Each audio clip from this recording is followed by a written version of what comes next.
কবরে নিয়ে যাওয়ার মানুষগুলা একদশপন ছিল না, সবগুলা আপন মানুষটাই নিয়ে যাচ্ছে কবরে। আমি চিৎকার দিয়ে আওয়াজ দিয়ে বললাম, ভাই তোরা তো জানিস আমি কবরে থাকতে পারি না, তোরা তো জানিস আমি অন্ধকারে শুইতে পারি না, তারপরও আমার জন্য কবরটা খুঁড়ে দিলি।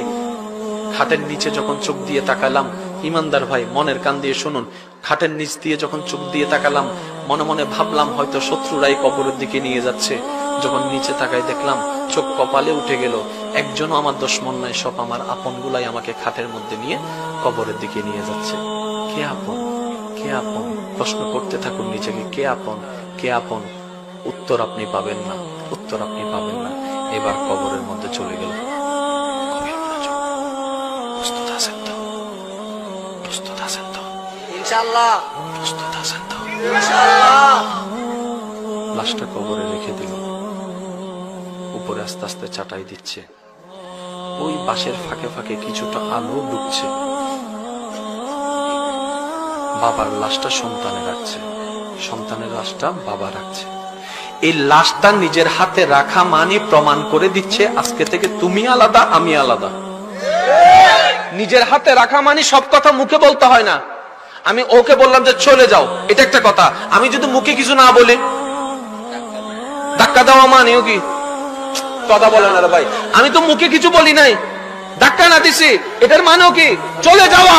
ও আল্লাহর বান্দা, বাবার লাশ যখন সন্তান রাখে নিজের হাতে, ওই হাতে রাখাই প্রমাণ করে দেয় আজকে থেকে তোমার সাথে আমার কোনো সম্পর্ক নাই, আজকে থেকে কোনো সম্পর্ক নাই, তুমি আলাদা, আমি আলাদা। স্ত্রীকে স্বামী রাখার পরে বলে যে তুমি আলাদা, আমি আলাদা। মাকে সন্তান রাখার পরে বলে যে তুমি আলাদা, আমি আলাদা। এবার আপনি কবরের জগতে যাওয়ার পরে দেখতে পেলেন আস্তে আস্তে হালকা হালকা আলো বাঁশের ফাঁক দিয়ে ঢুকতেছে কবরের ভিতরে। কিছুক্ষণ পরে অনুভব করলেন কি যেন উপর থেকে ফেলা হচ্ছে। আপনি বুঝতে পেরেছেন মাটি ফেলা হচ্ছে, মাটি ফেলা হচ্ছে, মাটি ফেলা হচ্ছে, মাটি ফেলা হচ্ছে। যতই মাটি ভরপুর হচ্ছে ততই হালকা হালকা আলোগুলা অন্ধকারের রূপ নিচ্ছে। একটু পরে অনুভব করলেন সমস্ত অন্ধকার কবর আপনার জন্য অন্ধকার হয়ে গেল। এবার আপনি ভাবতে লাগলেন যে কবরের কথা সারা জীবন শুনেছি কান দিয়ে, যে কবরকে আমি উপর থেকে দেখেছি, ভিতরে দেখার সুযোগ হয় নাই, আজকে আমার সেই চিরবাস্তব সামনে চলে আসলো। কবর আমার সামনে হয়ে গেল, উপরে আমার মাটি দেওয়া শুরু হয়ে গেল। এবার একটু পরে অনুভব করতে লাগলেন মাটি দেওয়ার পরে এক একজন বান্দারা লাঠি নিয়ে মাটিগুলোকে চাপাচ্ছে, পানি দিয়ে দিয়ে চাপাচ্ছে।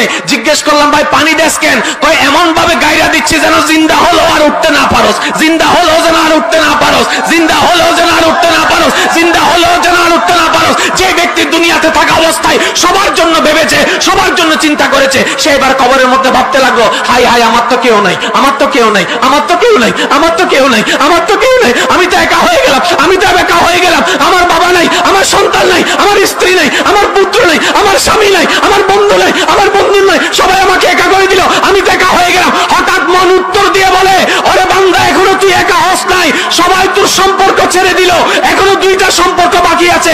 অবাক হয়ে প্রশ্ন করলাম কি সম্পর্ক? এবার মন উত্তর দেয় বান্দা হিসেবে আল্লাহর সাথে সম্পর্ক, উম্মত হিসেবে নবীর সাথে সম্পর্ক। সুবহানাল্লাহ।